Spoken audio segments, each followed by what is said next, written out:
Welcome all, episode 4.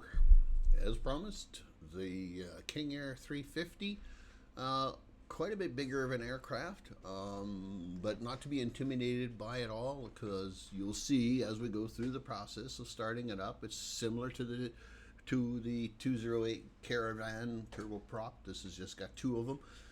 It is a turboprop aircraft. Before we get started with the video, it was brought to my attention some time ago that, the community had wished that, members of the community had wished that there was a manual. They couldn't understand why there was no manuals for 2020 and or 2024. Well, these manuals exist now. Are they every aircraft? No, but there's a pretty diverse list of manuals there for various different aircrafts and so forth and so on. Website flightsimulator.com/aircraft-manuals. Look it up. I'll try to remember to put a post in the comments there about this, and so that you can see it. But you can see there's a fairly, like say for example this Airbus A310-300, which is an aircraft that I fly a fair bit. There's the manual right there. Okay, this is version 2 and version 1, so obviously there's two different versions of it. Get the more updated version of it and so forth. But this allows you to go ahead and download. Some of them have what this is called the quick reference card, so I suspect that it's a much dumbed down, the most important aspects of what you need to know about in this case, Airbus A320. Anyways, without spending too much time in there, this is a resource that it does exist, has existed from what I understand. The last I saw, I couldn't find out when Microsoft actually released this, but I do see references to this back in 2021. So it has been a thing well before Microsoft Flight Sim 2024, and a thing in 2020 as well. When? Don't know. All right, let's get back to the task at hand. So here's the aircraft. We see that there are no things on the outside that we need to do, both chocks and pitot tube heats and engine covers and blah, blah, blahs. There is none of that, okay? We also see that there's no here where you can click on to get inside the aircraft. There are these panels here. That one doesn't actually open. There's an interesting panel back here that I discovered, and it's this thing right here. So be careful if you're clicking around the cockpit that you don't open this up, because if you do and you get ready to take off, you're going to get a very annoying beeping sound. Likewise, the way you get into this aircraft is back here, and you click on that door. Now, it drops down really nicely, and when it gets down, you're in the cockpit. But the thing of that is that door is not closed. Using your Shift key and the A key, assuming you have default keys still set, you can use your A, W, D, S keys to maneuver and manipulate around. The way this is done, the way you close this, is you have to, and this I wish they could have done this a little differently. There's the hand. Now, interestingly enough, you have to use the scroll wheel, but as you use the scroll wheel, it pulls your cursor away from the actual function of the switch.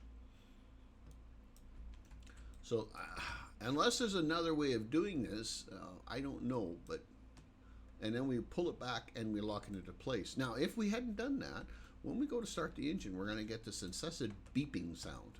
Likewise, this window here that opened up, I showed you outside, I see there's another one here, an emergency hatch as well. So just be mindful if you get that beeping sound, it's because of that, okay? All right. Now, as always, we start with fuel. That's my go-to thing. I want to deal with fuel first and foremost. So really, these conditioners should be pushed down here, but we're gonna, for lack of for speed and whatnot, I guess they've got them set here. Well, I don't know why, if you were cold and dark starting, why they would have this already engaged, but they do. Okay, so the next thing is we'll get rid of the yolks like we always do. Our fuel is right here. So we have standby pumps that we can turn on and off. You don't really need to do anything here, okay? You can test and so forth, but there's really no function. There's really nothing here for you to do. The business end of it all is, let me, before I forget, because I have a world's greatest memory. It's just really short. Let's put that on so that when we light this thing up, that happens. Okay, business end is right here. This is the business end right here. What we do is we turn on the battery. We'll see the fuel level switches come up. We can test that and say, yep. And now notice that the fuel gauge on the left-hand side must be bent because it goes through the back of the thing. It's kind of weird. I doubt that anybody's actually noticed that. But anyways, I saw that the last time I was looking at this. Okay. So there's a few things that we want to look at. We won't turn the avionics on before we forget, like we did the last time. When the avionics come up, I think this is the 3000 series of the Garmin series. I think. Correct me if I'm wrong in the comment section down there.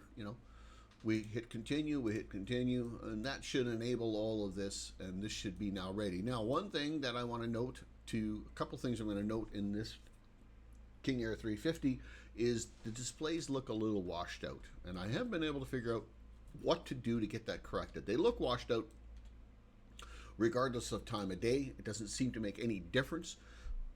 I can't turn them brighter or dimmer or whatever to kind of correct that. So if somebody knows how to fix this, I appreciate that in the comment sections. That would be in the comment section. That would be fantastic. All right, let's talk about these switches before we start messing around with them.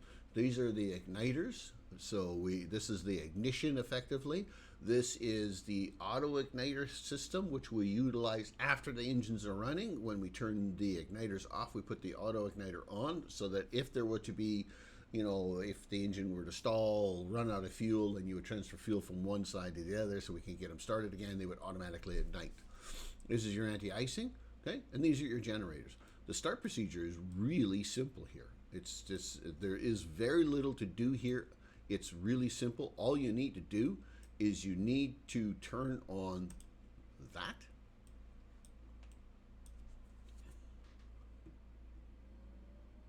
I don't know if you can hear it, but the turbine is spinning, prop is rotating. We look in here, or here for that matter.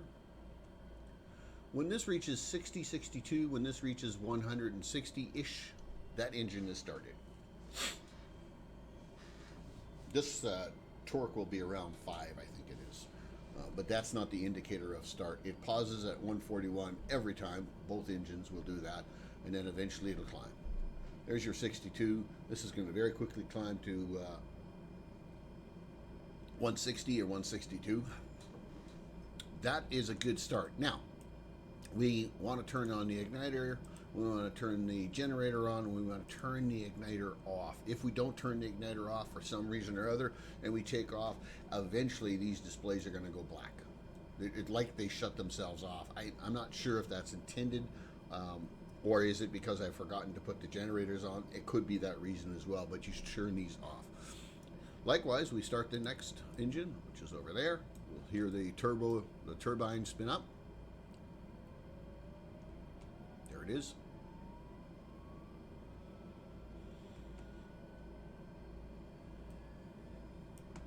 And we'll watch the stats here.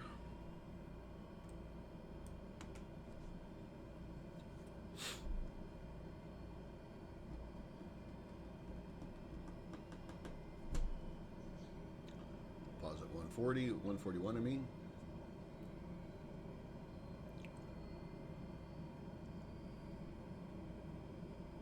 There's 61, 62, and that's going to start climbing, get us around the 162 range, and we know now it's a good start engine. Okay, again, alternator or generator, auto igniter, turn the igniter off, and you are done. You would, in this climate, we would put the engine anti-icing on because we live in Canada, and yeah, there's that.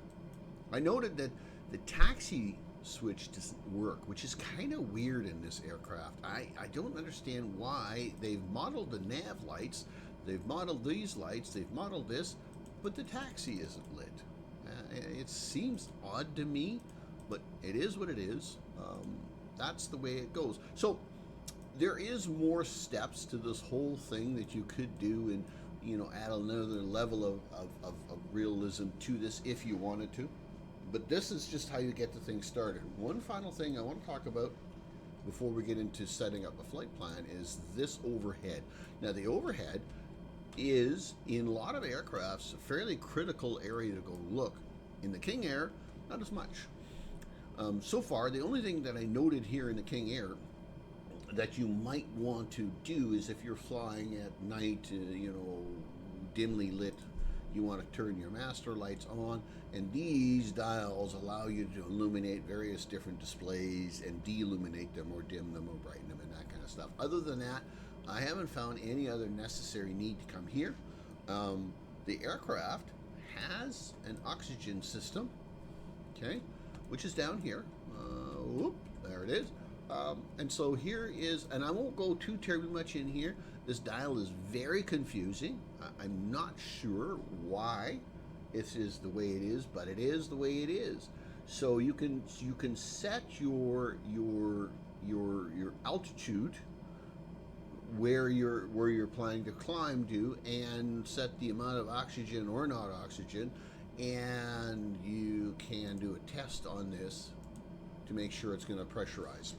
I won't spend a lot of time in it. I have another series that I'm planning to do, and that's going to kind of delve more into the next steps that you might want to look at as you're getting ready for departures and stuff like that. But anyways, this series is about starting them up and getting them ready. We are ready for taxi.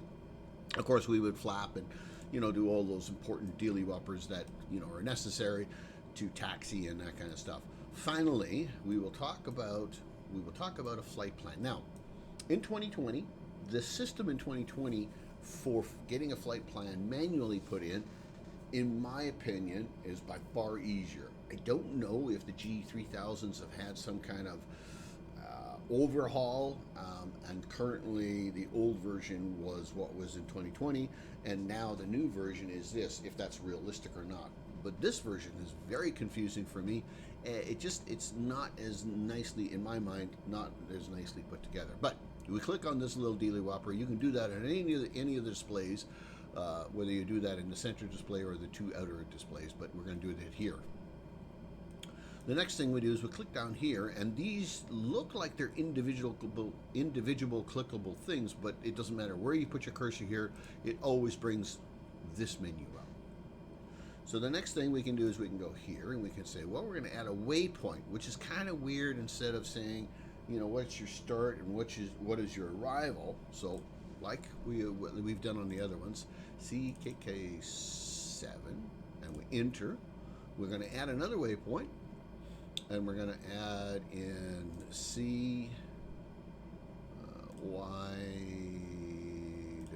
YWG, enter. Now we have that. Now, if we select on here, we can insert a waypoint, either insert before or after. So you can go through the process. Whoops, that's not what I wanted to do. You can go through the process of adding waypoints in and that kind of stuff. I won't spend too much time doing this because I find this method really confusing, to be honest with you. I find it very weird that they've done it this way. You can add a waypoint in here, and let's put this one here in, CJB3. I'm just curious where it actually places it in terms of the waypoints. It doesn't seem like it does, even though I've put it in. Even though I look at the active flight plan, it's not there. I could very likely be doing this wrong. I recommend, at least until we understand how this works, and if anybody does know how it works and what is the proper process, in the comment section below, that would be fantastic. But for me, I utilize this system, right? and I just put it in like that, and now I have a flight plan that I can use and work with. Incidentally, if you have that flight plan in here, it's supposed to allow you to pull that flight plan that you've previously put in and bring it into this system. This is a utility that still I haven't been able to get to work. I mean, it seems self-explanatory. Request route from Avionics. Those are the Avionics, and I am requesting it, but it doesn't seem to bring it in. Again, maybe there's something that I'm not doing correctly with that. Anyways, that is this tutorial. I am Raymond, and this is Stream Gamers. Don't sweat the little things, because they will look after themselves. The big things, do something about the ones that you can, and don't worry about the other ones that you can't, because they're not important. And be kind. Be kind to everybody, because everybody deserves it. We are all a part of the same race, the humanity that we are. So be kind. Raymond, Stream Gamers, like, comment, subscribe, all those wonderful things, and we will get on to the next one. And the next one, we're going to start looking at